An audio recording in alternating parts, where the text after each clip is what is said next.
우리 함께 은혜 나누실 하나님의 말씀은 출애굽기 15장 22절부터 27절 말씀입니다.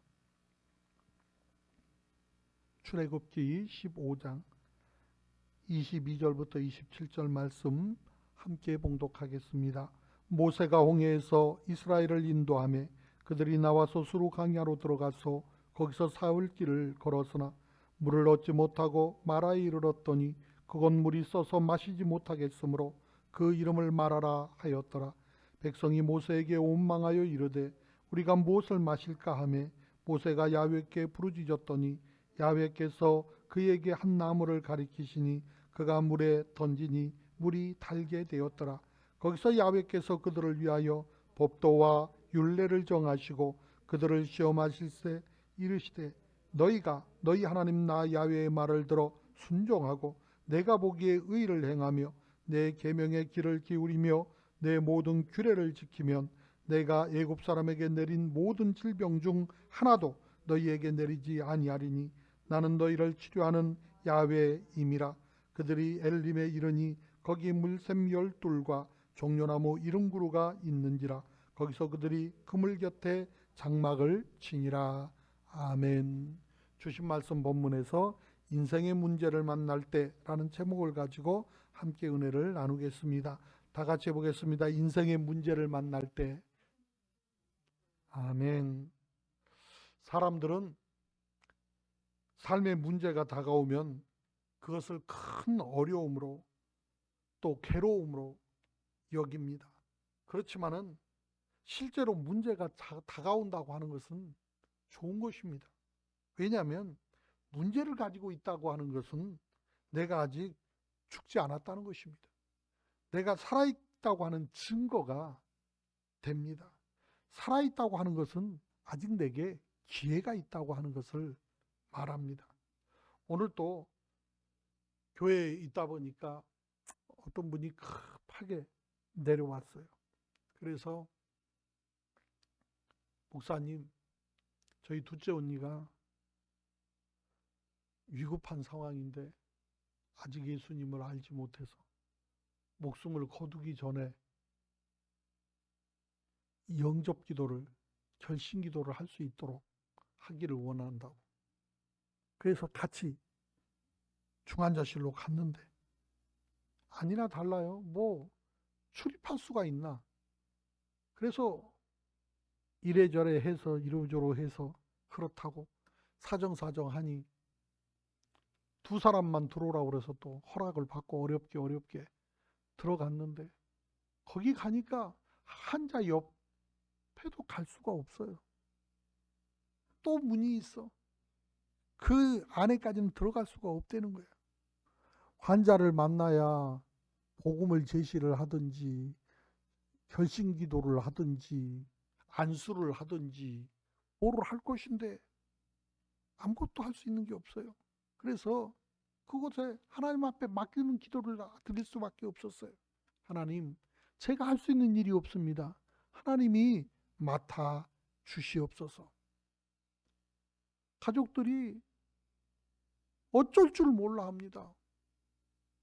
이제 54밖에 안 됐다는데 어떻게 보면 많은 나이도 아닌데 그렇게 신부전이 와서 온몸이 붓고 또 심장이 갑자기 부어서 이게 가망이 없다고 하는 거예요. 그 모습을 보면서 살아있다고 하는 것이 무엇인가에 대한 생각을 많이 합니다. 아무리 힘들고 어렵고 온갖 일들이 있어도 사실은 살아있는 사람은 괜찮습니다. 왜? 그것은 과정이기 때문에 그렇습니다. 오늘 본문에 보면은 인생에 있어서 절망적이고 불가능한 문제에 부딪힌 사람들의 모습이 그려져 있어요. 이스라엘 백성들은 하나님의 권능의 손길로 애굽에서 구원받아 출애굽을 했습니다. 그리고 말 그대로 기적적으로 홍해를 건널 수가 있었습니다. 어느 누구도 상상할 수도 없는, 생각지도 못했던 방법을 동원해서 하나님은 그 백성을 정말로 암탉이 병아리를 품듯이 안전하게 그 홍해를 건네 주셨습니다. 그들은 호산나 춤을 추면서 얼마나 기뻐했는지 모릅니다. 이제 자기들이 가진 모든 문제가 다 해결된 줄만 알았습니다. 그런데 이게 웬일입니까? 문제는 또 다가왔습니다. 무슨 말이냐면요, 사람이 살아있는 한 문제는 계속 오는 것입니다. 문제 없는 곳은 딱 한 군데밖에 없어요. 거기는 어디냐면 공동묘지입니다.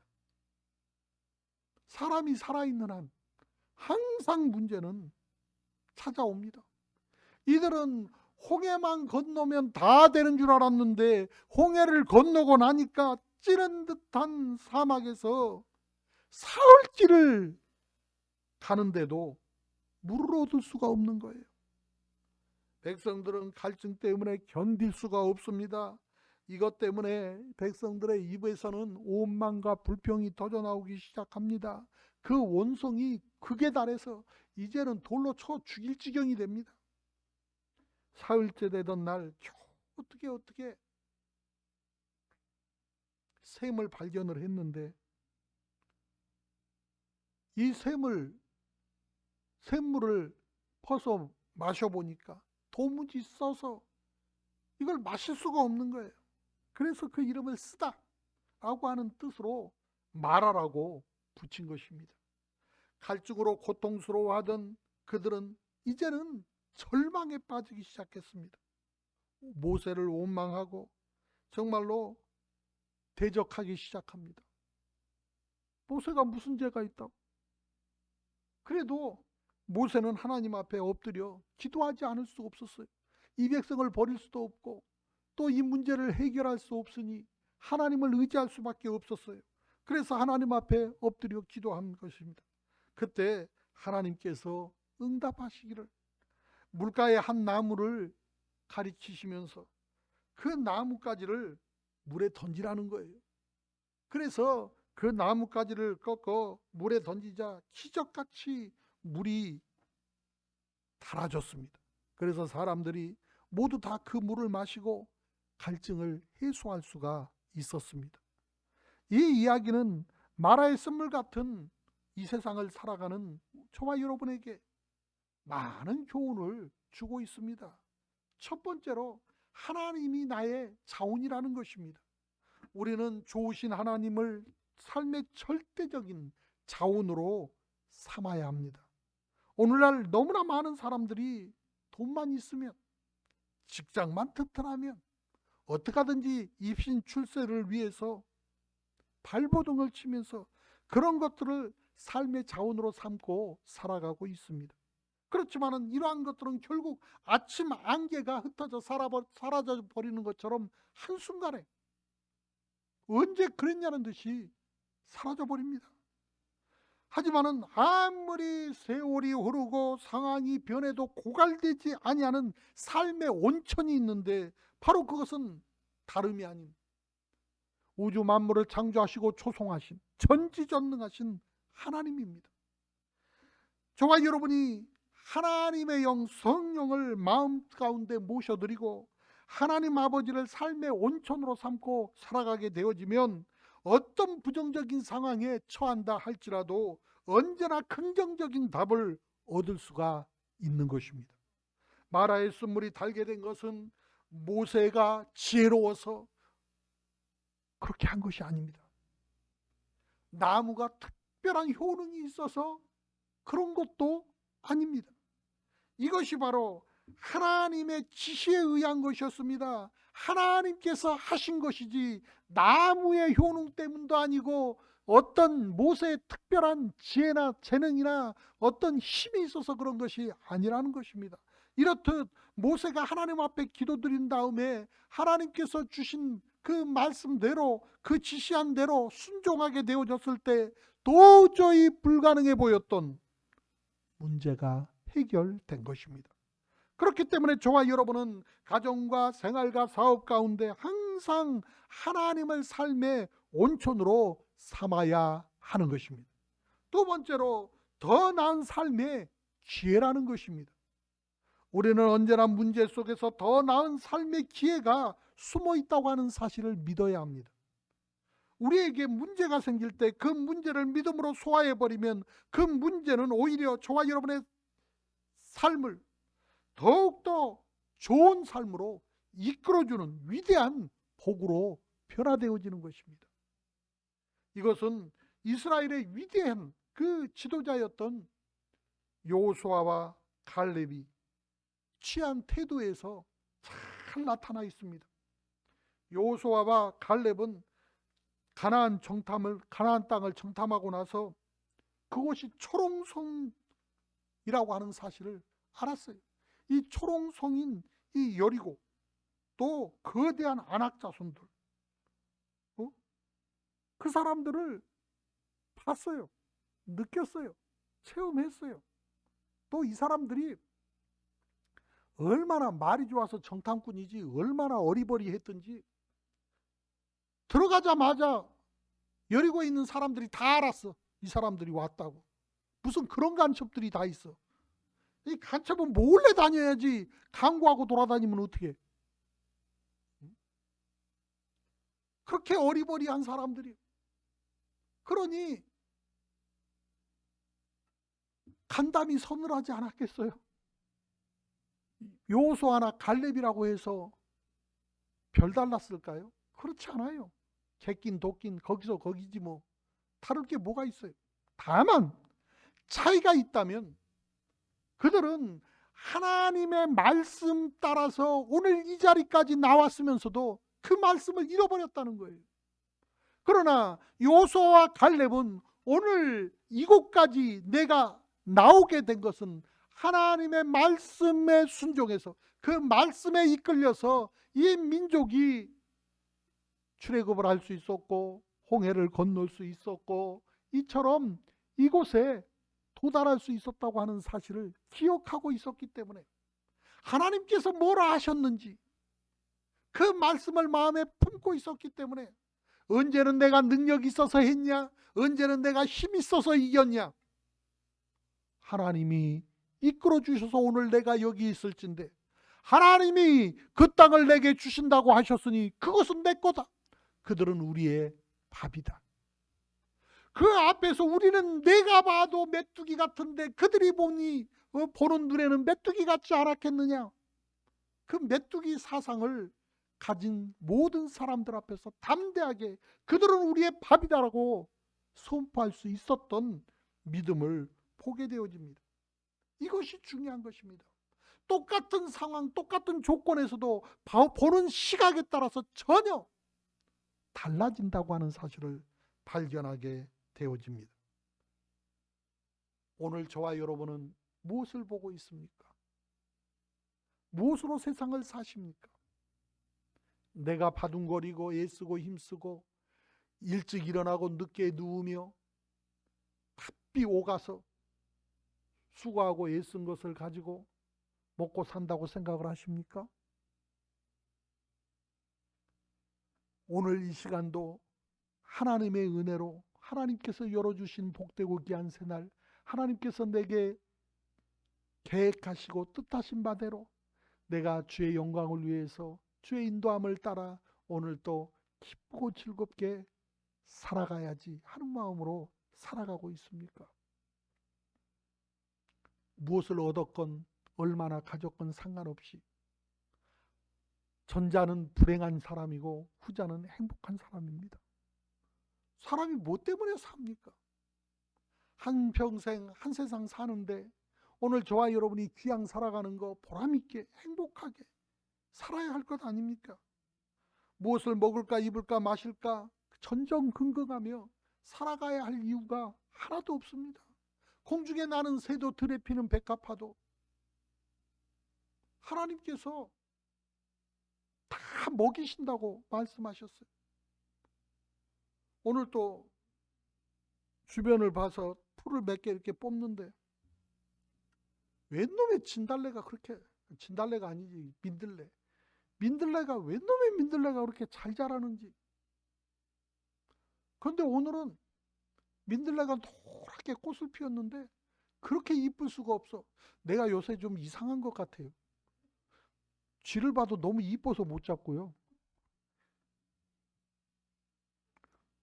그 아가지, 이 손톱만한 아가지인데 얼마나 이쁜지, 얘가 어려서 그런지 무섭지도 않은가 봐. 내가 걔 잡는다고 이 기다란 걸 하나 잡고 있었거든. 그런데도 딱 서가지고 아빠를 모으고 나를 이렇게 바짝바짝 쳐다보고 있는데 이뻐서 도저히 이렇게 못하겠더라고, 나는. 오늘 그 잡초를 뽑으려고 이렇게 보니까 어쩌면 그렇게 샛노랗고 이쁜지 차마 그걸 뽑을 수가 없는 거야. 꽃 안 핀 놈은 다 뽑아버렸는데, 꽃 안 핀 녀석들은 다 뽑아버렸는데 꽃 핀 녀석들은 못 뽑겠더라고. 하물며 그런 것들도 그렇게 예쁘게 자기의 장점, 자기의 그 색깔을 분명하게 내면서 자기를 가시하며 살아가고 있는데, 우리는 뭐 때문에 그렇게 아둥바둥 그렇게 살아가는지 우리 스스로를 한번 돌아볼 필요가 있지 않나 여겨집니다. 어쨌든 여호수아와 갈렙은 하나님의 말씀을 생각했어요. 오늘도 저와 여러분이 하나님의 말씀을 기억하고 말씀이 내게 이루어질 것을 믿고 살아갈 때 지혜가 나오고 방법이 나오고 길이 열리고 사람이 붙고 합력해서 그 모든 일들을 감당할 수 있게 되어지는 것입니다. 다른 열 정탐꾼들은 가나안은 결코 정복할 수 있는 곳이 아니다, 끊임없이 부정적인 말만 쏟아놓습니다. 거기에 동조한 많은 백성들이 우리들은 도저히 할 수 없다고 마치 전염병처럼 이 부정적인 생각들은 번져갑니다. 그래서 너라 할 것 없이 죽음을 말합니다. 죽음. 죽겠다 안 해도 때 되면 다 죽을 텐데 뭐가 그렇게 바쁜지 맨날 죽겠다 그럽니다. 왜 죽을 생각을 합니까? 우리 주님께서 십자가에 못 박혀 죽으신 이유는 저와 여러분 죽으라고 그러신 것이 아니라 저와 여러분을 살리시기 위해서 십자가 그 고난을 마다하지 아니하시고 저와 여러분을 위해서 기꺼이 그 고난의 길을 걸으셨고 부활의 새 생명을 주셨으며 저와 여러분이 그것을 감당하지 못할까 봐 또 다른 보혜사 성령을 저와 여러분에게 보내주셔서 성령의 인도하심을 얻게 하셨는데, 오늘 또 저와 여러분의 삶 안에서 끊임없이 세상적인 이 생각을 가지고 내가 뭔가를 감당하며 살아갈 거라 착각하지 말고 하나님 앞에 맡기고 하나님 말씀대로 순전한 마음으로 따라갈 수 있는 믿음만 있으면 그 모든 것을 헤쳐나갈 수 있고 이길 수 있다는 것을 여호수아와 갈렙은 그대로 삶을 통해서 보여주고 있습니다. 하나님의 능력을 믿지 못한 10명의 정탐꾼과 이에 동조한 이 무리들은 결국은 자기들이 말한 그대로, 하나님의 귀에 들린 그대로, 자기들의 입으로 표현한 그대로 가나안 땅은 밟아보지도 못한 채 결국 광야에서 다 죽을 수밖에 없었어요. 그렇지만은 똑같은 상황에서도 그들은 우리의 밥이다, 오히려 담대하게 아주 가짠치도 않다는 듯이 선포하는 그러한 여호수아와 갈렙은 하나님을 의지한 이 신앙 고백으로 결국은 가나안의 정복자가 될 수가 있었습니다. 그들이라고 해서 두렵지 않았을까요? 그들이라고 해서 염려가 없었을까요? 그들이라고 해서 만만했을까요? 아니요. 그들이라고 해서 어떤 특별한 무기를 숨겨놓고 있었던 것도 아니잖아요. 그런데 이스라엘의 가장 큰 무기는 포도 아니고 대포도 아니고 총도 아니고 비행기도 아니고 만군의 주 야훼 하나님이었어요. 그들이 6.1 전쟁을 하면서 뭐라고 얘기를 했냐면 우리는 특별한 무기가 있어서 이 전쟁은 무조건 이긴다.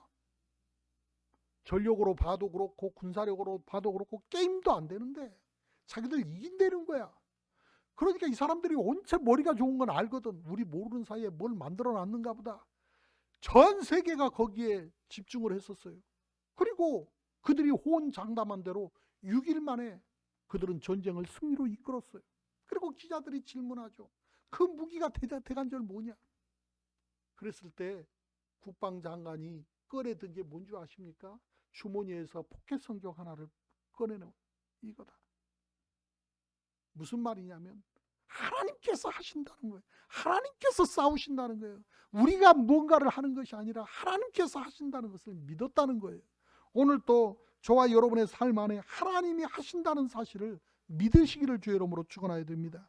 이처럼 문제를 오히려 삶의 좋은 기회로 여기고 적극적으로 나아가게 되어졌을 때 이를 극복할 수가 있게 된 것입니다. 그 6.1 전쟁을 통해서 오늘날의 이스라엘의 형태가 갖춰진 거예요. 오히려 그 위기가 그들에게 복이 되어진 것입니다. 또 이 위기가 여호수아 갈렙의 가나안 정복기, 이 위기를 통해서 그 여호수아와 갈렙은 핵심 인물로 올라설 수가 있었고 오히려 그 정복 전쟁의 주역이 될 수가 있었습니다. 모세가 순종해서 적극적인 태도로 나갔을 때 곧장 나는 너희를 치료하는 야훼라는 하나님의 약속의 말씀을 받았습니다.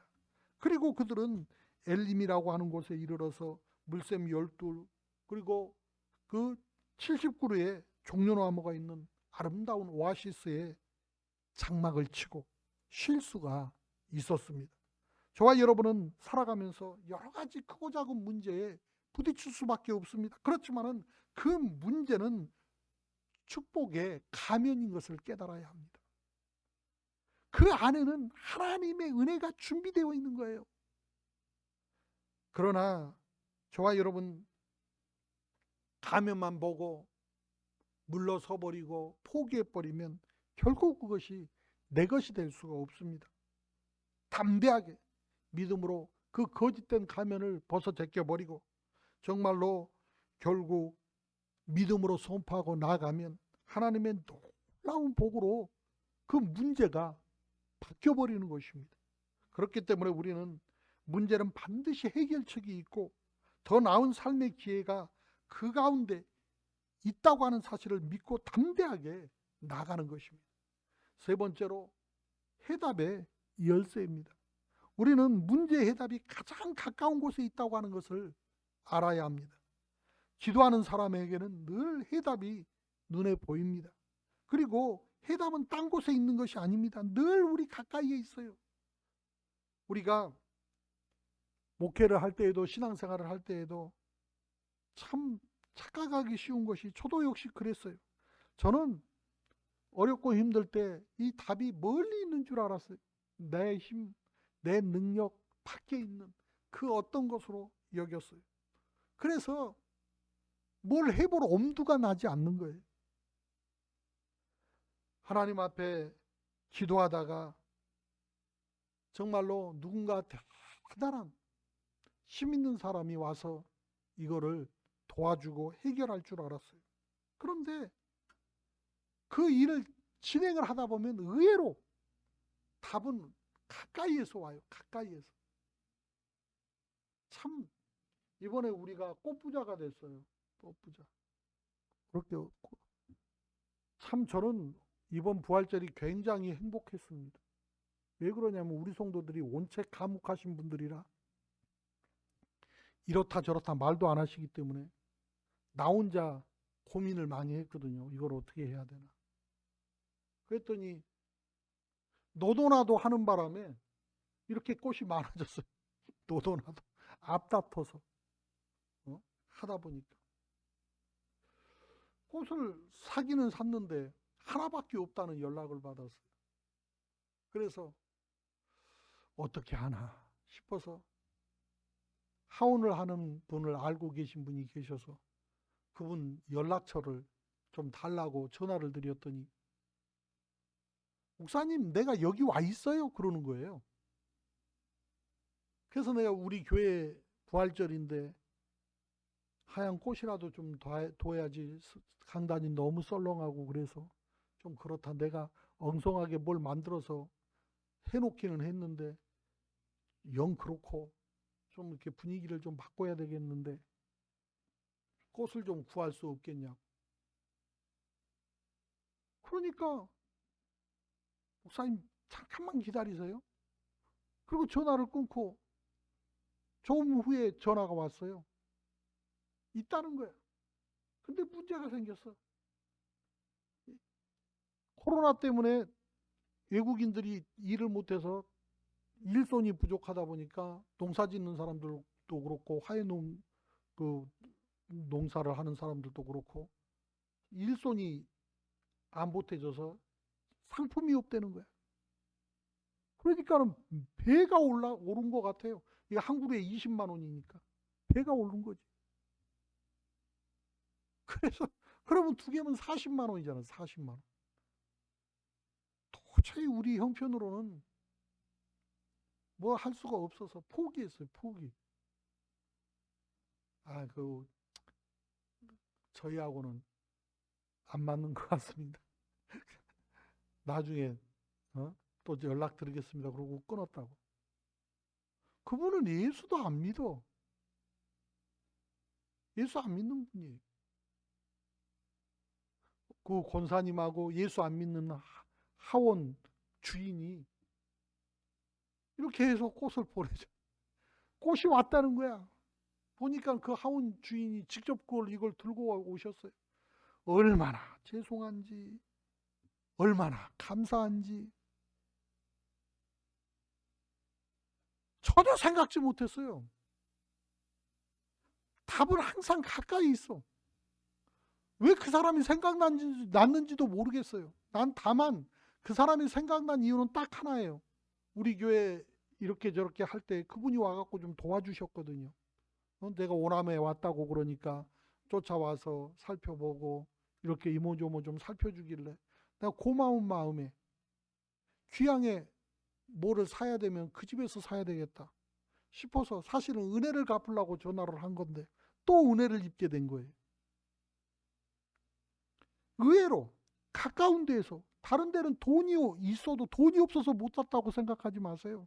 돈이 있어도 못 사요. 물건이 없어요. 그런데 때마침 물건을 가지고 있는 쪽하고 연결이 되고 그것을 해결을 해서 이렇게 갖다가 채워주는 거예요. 어제도 갔다가 그분을 뵀는데 참 고맙다고 그랬더니 그런 말씀 하시지 말라고 그렇게 겸손하게 하시는 거예요. 얼마나 감사하고 이 기쁜지 말로 표현할 수가 없을 정도로 그래요. 자연스럽게 해결이 되고 자연스럽게 하나님의 전이 채워지고 우리 성도들은 우리 성도들대로 열심히 했으니까 보람이 있고 또 하나님의 은혜가 또 이렇게 채워지니까 열매를 보는 것 같아서 더 복이 있고 더 기분이 좋고 저는 그랬어요. 너무너무 행복하더라고요. 아마 우리 성도들은 꼼짝도 안 하고 남이 도와줘서 이렇게 뭐를 했다면 저는 굉장히 슬펐을 것 같아요. 되든 안 되든 크든 작든 우리가 하느라고 했으니까 이것이 시발점이 되어가지고 일이 만들어지고 채워지는 것에 대해서 얼마나 하나님 앞에 감격하고 감사하고 영광을 올려드렸는지 모릅니다. 우린 항상 답이 우리 옆에 있다고 하는 사실을 알아야 돼요. 기상천외한 해답이 아닙니다. 바로 저와 여러분의 직장, 저와 여러분의 가정에, 저와 여러분의 삶의 현장에 항상 해답이 있는 것입니다. 그렇기 때문에 우리가 문제가 있는 바로 그 자리에서 엎드려서 기도하면 하나님께서는 그 쓴물을 단물로, 문제를 복으로 바꿔 주시는 것입니다. 그러므로 마지막으로 기적에 대한 소망을 가져야 돼요. 우리는 생활 전체에서 하나님의 기적을 믿으면서 이것을 기대할 줄 알아야 돼요. 하나님의 자녀가 하나님의 기적을 기대하는 것은 당연한 것입니다. 인간의 지식이나 감정은 늘 한계가 있고 의지와 체력도 또 항상 한계가 있지 않습니까? 그래서 사람들은 한계점에 부딪히면 그냥 주저앉고 말아요. 절망하고 맙니다. 그렇지만 하나님은 전지전능하신 하나님이십니다. 그래서 저와 여러분이 생각하고 있는 것에 넘치도록 능히 기적을 베풀어 주시는 것입니다. 하나님께서 지금 이 시간에도 저와 여러분의 생활 속에서 기적을 행하고 계십니다. 우리가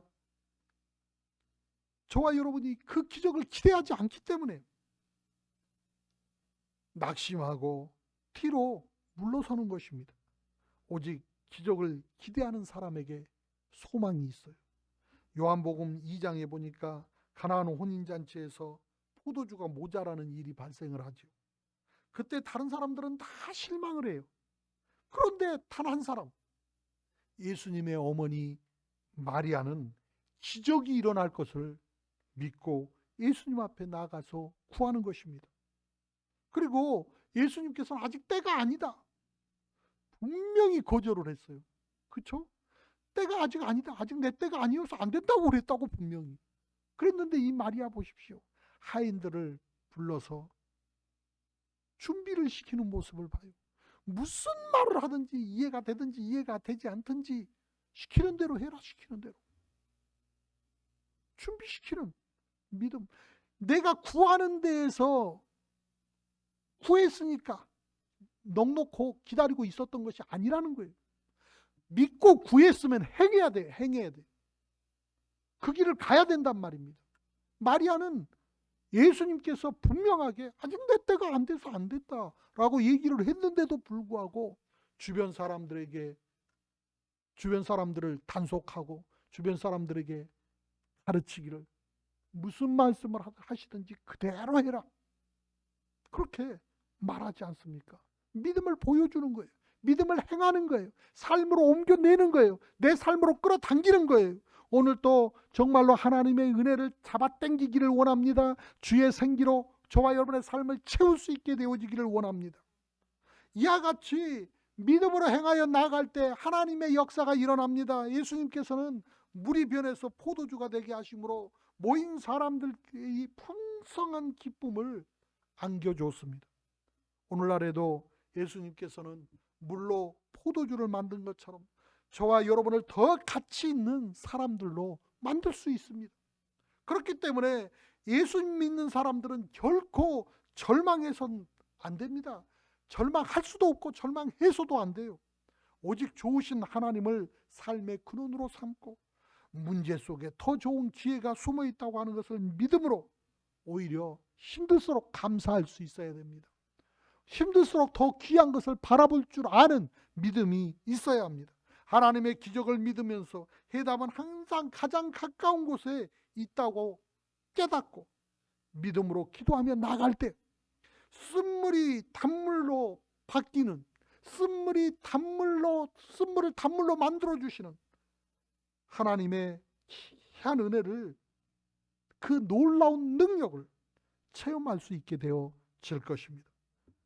우리가 이러한 믿음으로 나아갈 때 하나님께서는 이스라엘 민족을 살린 모세와 여호수아와 갈렙처럼 저와 여러분 역시 사용하여 주셔서 가정과 이웃과 사회와 국가를 변화시킬 것입니다. 우리는 광야와 같은 이 세상 살아가는 동안 시시때때로 목마름과 쓴물을 경험할 수밖에 없게 됩니다. 그럴 때마다 원망불평하지 말고 탄식하지 말고 긍정적이고 적극적인 삶의 태도를 취해야 할 것입니다. 주님 앞에 나아가 기도하고 믿고 구한 것은 받은 줄로 믿고 행해갈 수 있는 은혜가 있게 되어질 때 놀라운 하나님의 은혜와 복이 저와 여러분의 삶을 채웠음을 간증하게 될 줄로 믿습니다.